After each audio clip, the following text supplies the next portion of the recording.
मैं चंद्रवंश का पूर्ण चंद्र और ब्रजमंडल का ग्वाला, जो आंखें बाट जो होती थी, मैं उन नैनों का तारा हूँ। हे कारागृह की तपस्विनी, मैं अष्टमलाल तुम्हारा। मैं ही आपका 8वां पुत्र हूं ना। और आपको मामा जी से डर लगता है ना, कभी आ जाएंगे मारने, इसलिए मैं अस्त्र शस्त्र लेकर आया, लड़ने के लिए तैयार आया। आप चिंता मत करें। देव की वसुदेव हाथ जोड़े खड़े हैं। भगवान ने कहा, ये मेरा माया का अवतार है, आपको दिखाने के लिए मैं प्रकट हुआ, लेकिन अभी मैं 2 भुजा में प्रकट हो जाऊंगा और वह मेरा पूर्ण अवतार होगा, और मुझे आप नंद और यशोदा के यहाँ तुरंत जाकर गोकुल में छोड़ आएंगे, क्योंकि मैं गोवंश के संरक्षणार्थ ही उत्पन्न हुआ। मेरा प्रकटीकरण गोवंश के ब्राह्मणों के संरक्षणार्थ हुआ। ये कथा सुनने योग्य है। आप लोगों ने पहले कभी नहीं सुनी होगी, इस बात का मुझे पूरा अंदेशा है। ये नंद और यशोदा कौन है, सुनी है आपने?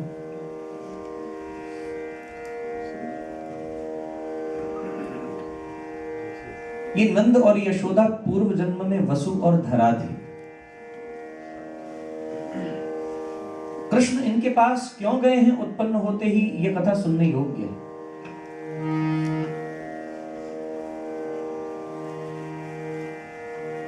वसु और धरा के जीवन का एक कायदा था। उन्होंने कभी भी किसी अतिथि को अपने द्वार से खाली जाने नहीं दिया। नारायण इस संसार में सबसे मिलिए धाय, ना जाने किस रूप में नारायण मिल जाए। भगवान किस स्वरूप में आते हैं इस बात का ज्ञान हमें नहीं है। वो किसी भी स्वरूप में आ सकते हैं। वह दरिद्र से दरिद्र,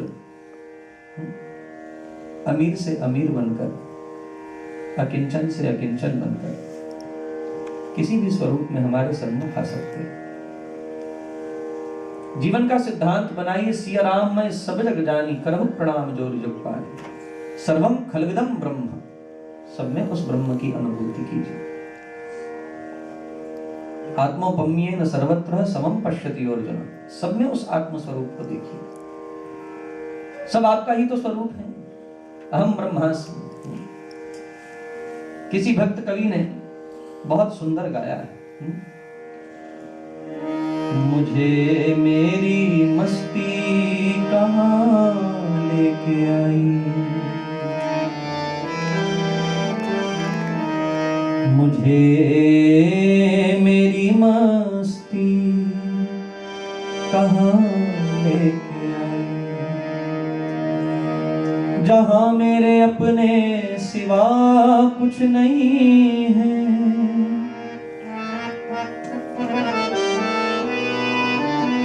जहाँ मेरे अपने सिवा कुछ नहीं।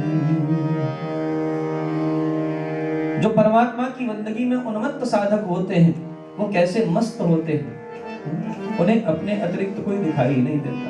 कौन बेगाना है यहाँ? वो उस शायर की तरह नहीं बोलते, घर होते सब अपने तो बेगाने कहा जाते। उसके लिए बेगाना कोई होता ही नहीं, उसके लिए सब अपने ही होते, क्योंकि कोई उससे जुदा है ही नहीं। ये ज्ञान की बड़ी अद्भुत पंक्ति है। 2 मिनट के लिए हम गाएं भाव अपने से। मुझे मेरी मस्ती कहाँ लेके आई, मुझे मेरी मस्ती कहाँ लेके आई। आज ताली बजा लीजिए, कल से कोई नहीं बजवाएगा।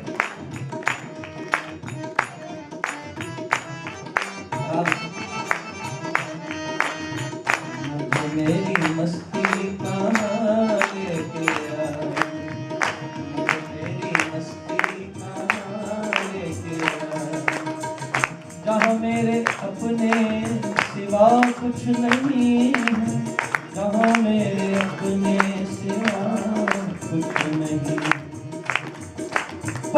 जब लगा अपनी मस्ती का मुझको, पता जब लगा अपनी मस्ती का मुझको, सिवा मेरे अपने कहीं कुछ नहीं, सिवा मेरे अपने कहीं कुछ नहीं, मुझे मेरी मस्ती कहाँ ले गया, मुझे मेरी मस्ती कहाँ ले गया, मेरे अलावा है ही क्या। जब कोई ब्रह्मज्ञानी ब्रह्म ज्ञान को अर्जित करता है, उस आत्म स्वरूप का दर्शन करने लगता है, उस परम चेतना का जो सब में विद्यमान होकर सभी को चला रही, जब उस चैतन्य की अनुभूति हो जाती है तो ऐसा लगता है कि आप में भी नहीं हूं और मुझ में भी आप ही। गीता कहती है, यो मां पश्यति सर्वत्र सर्वं च मयि पश्यति। गीता को ताल में गाना इतना आसान नहीं है, ये बता दूं आपको। और कोई गा के दिखाए तो हम उसको इनाम देंगे।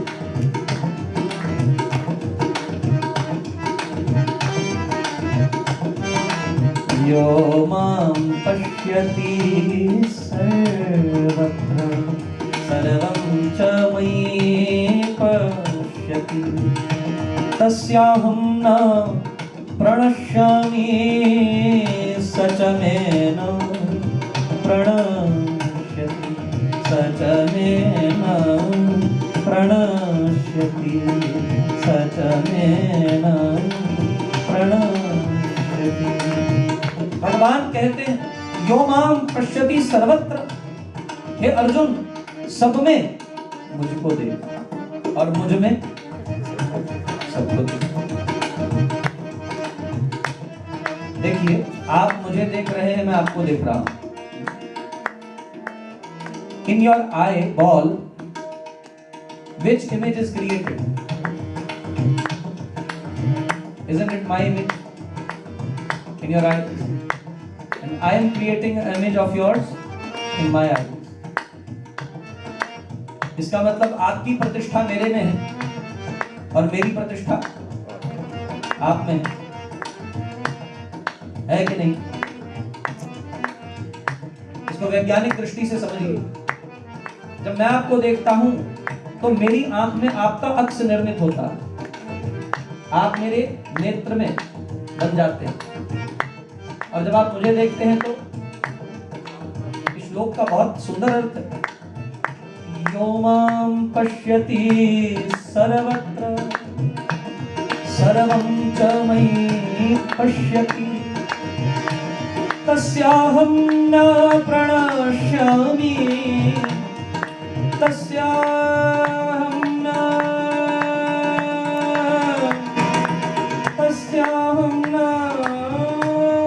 प्रणश्यामि, स च मे न प्रणश्यति, स च मे न प्रणश्यति।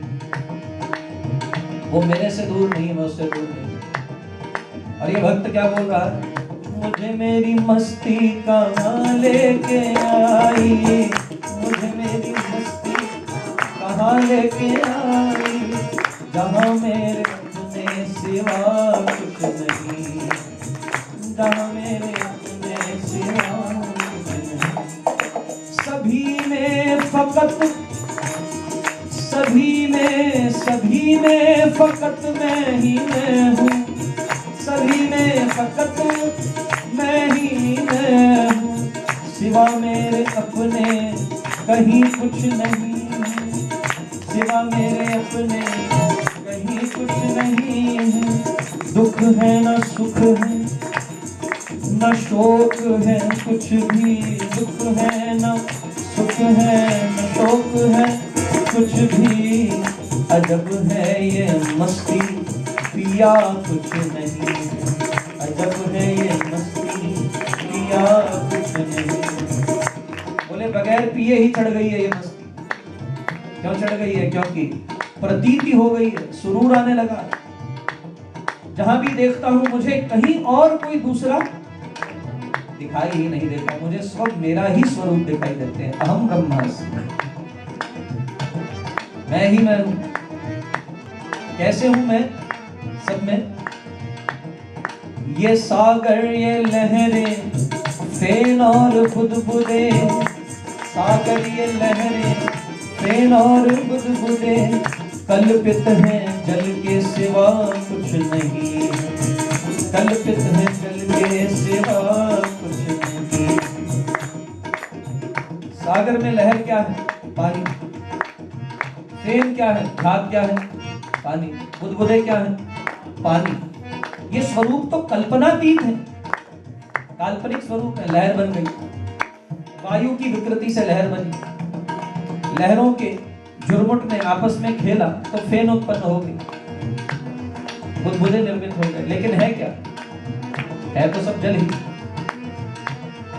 ये सागर ये लहरें फेन और बुदबुदे, सागर ये लहरें फेन और बुदबुदे, कल्पित हैं जल के सिवा कुछ नहीं, कल्पित हैं जल के सिवा कुछ नहीं। और ध्यान से सुनना, आनंद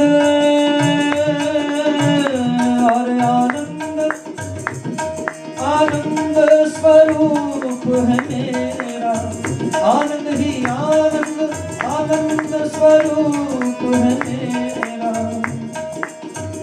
मस्ती ही मस्ती है और कुछ नहीं है, मस्ती ही मस्ती है और कुछ नहीं है। मुझे मेरी मस्ती कहाँ ले गया, मुझे मेरी मस्ती कहाँ ले गया। और हकीकत क्या है? अंतिम शेर ध्यान से सुनना। ये पर्दा दुई का हटा के जो देखा, पर्दा दुई का हटा के जो देखा, तो बस एक मैं हूँ जुदा कुछ नहीं, तो बस एक मैं हूँ जुदा कुछ नहीं है। मुझे मेरी मस्ती कहाँ लेके आई, मुझे मेरी मस्ती कहाँ लेके आई, कहाँ मेरे अपने सिवा कुछ नहीं, कहाँ मेरे अपने सिवा कुछ नहीं, कहाँ मेरे अपने सिवा,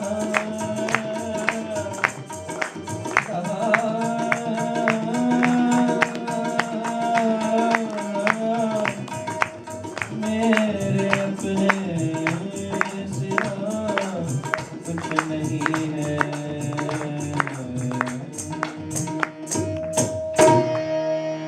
जहां मेरे अपने सिवा कुछ नहीं है, सब में नारायण निवास कर रहे हैं। किसे गैर माने, किसे अपना माने। अपना भी उसे मानते हैं जिसको अपने से दूसरा समझा। और जो ब्रह्म ज्ञान की स्थिति में आ जाते हैं वो तो अपना भी किसी को नहीं मानते, क्योंकि वो स्वयं ही वो है जो सामने दिखाई दे रहा है। मेरी बात को थोड़ा समझने का प्रयास करना। वहां पर द्वैत है ही नहीं, दुई का ये पर्दा हटाकर जो देखा, बस एक मैं हूं जुदा कुछ नहीं। वसु और धरा के जीवन का ये कायदा था, कोई आ गया तो उन्हें अपना ही स्वरूप दिखाई देता। मैं हमेशा कहता हूं तीन शब्द हैं बंधुओं, एक है विकृति, दूसरी है प्रकृति और तीसरी है संस्कृति। प्रकृति का अर्थ है आपके लिए जो निर्मित है उसमें निर्वाह करना, वो है प्रकृति।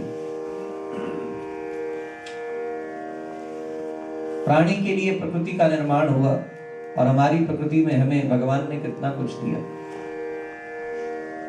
उसमें संतोष से रहना, ये प्रकृति है। दूसरे का मार के खाना, दूसरे के अर्जित संचित पदार्थों पर कुदृष्टि रखना, ये विकृति। और वैदिक सनातन संस्कृति क्या है? आप भोजन करने के लिए बैठे हैं, कोई भूखा आ गया, अपने आगे परसी हुई थाली भूखे को खिलाकर उसमें आनंद की अनुभूति करना, ये संस्कृति है। और हम इसी संस्कृति के अनुयायी हैं। हमने कभी अपने सुख में सुख नहीं ढूंढा। अपने सुख में सुख ढूंढना स्वार्थ है, और दूसरे को सुखी करना ये परमार्थ है। पर परहित सरिस धर्म नहीं भाई, पर पीड़ा सब नहीं अदमाए। वैष्णव जन तो तेने कहिए रे, पीर पराई जाने। बंधुओं, वसु और धरा सबकी बहुत सेवा किया करते, अपनी सामर्थ्य से बाहर होकर सेवा किया करते। सेवा हम उसको नहीं कहते जो यथाशक्ति की जाए, वो सेवा नहीं है। सेवा वो है जो अपनी सामर्थ्य से बढ़कर की जाए, अपनी प्रियता अप्रियता का त्याग करके की जाए। मेरे सद्गुरु कहते हैं, सेवक तो बहुते बने देख बनी की बात, सेवक सुजन सराहिए जाने धूप न रात। सेवक में हो 8 गुण उद्दम सहित अमान, भक्ति स्तुति शुभ चतुरता सेवा बने सुज्ञान।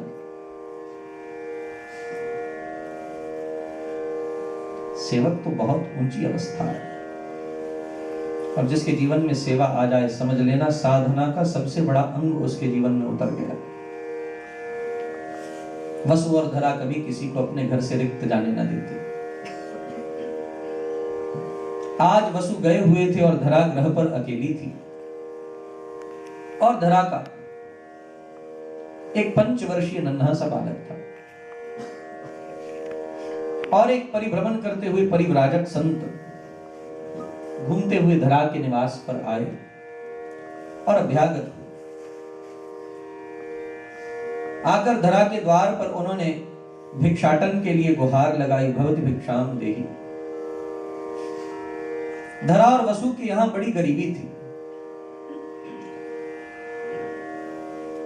सांझ का भोजन मिलेगा या नहीं मिलेगा, ये गारंटी दोनों को नहीं होती थी। किसी तरह जीवन का निर्वाह बड़ी कठिनाई से चल रहा था, और धरा ने जब द्वार पर आए हुए अभ्यागत संत की आवाज सुनी, भवति भिक्षाम देहि, धरा का हृदय विकंपित हो गया। धरा दौड़ी दौड़ी बाहर आई और संत को भगवान का स्वरूप मानकर कहने लगी, महाराज भीतर पधराइए। संत भीतर आए, लेकिन घर में अन्न का एक दाना नहीं था, खिलाए क्या। मन में तरह तरह के विचार आने लगे। संत द्वार से खाली चले जाएं, ये तो अच्छी बात नहीं। क्या किया जाए, कुछ भी पास में नहीं है। खेलते हुए अपने बालक की ओर दृष्टि गई। ये प्रसंग मुझे बहुत छूता है बंधु। न कर्मणा न प्रजया न धनेन त्यागे नैके अमृतत्वमानशो परेण नाकं निहितं गुहायां विभ्राजते यद्यते विशन्ति। कैवल्योपनिषद की श्रुति। परमात्मा की प्राप्ति केवल और केवल त्याग से होती है। न कर्मणा, कर्म करने से ईश्वर प्राप्त नहीं होता। न धनेन, धन कमाने से ईश्वर प्राप्त नहीं होता। न प्रजया, न संतान उत्पन्न करने से प्राप्त होता है। परमात्मा प्राप्त होता है केवल और केवल त्याग से। त्यागे नैके अमृतत्वमानशो, अमृतत्व की उपलब्धि मानव को अपने अंतःकरण में तभी होगी जब वह त्याग करेगा। वैसे भी हम सब कुछ त्याग कर ही वस्तु प्राप्त करते हैं। धन त्यागते हो तो वस्त्र खरीदते हो, धन त्यागते हो तो ग्रोसरी खरीदते हो। त्यागना पड़ता है। त्याग तो हमारे जीवन की प्रत्येक प्रक्रिया में है। किसी का प्रेम प्राप्त करने के लिए अपनी इच्छाओं को त्यागना पड़ता है।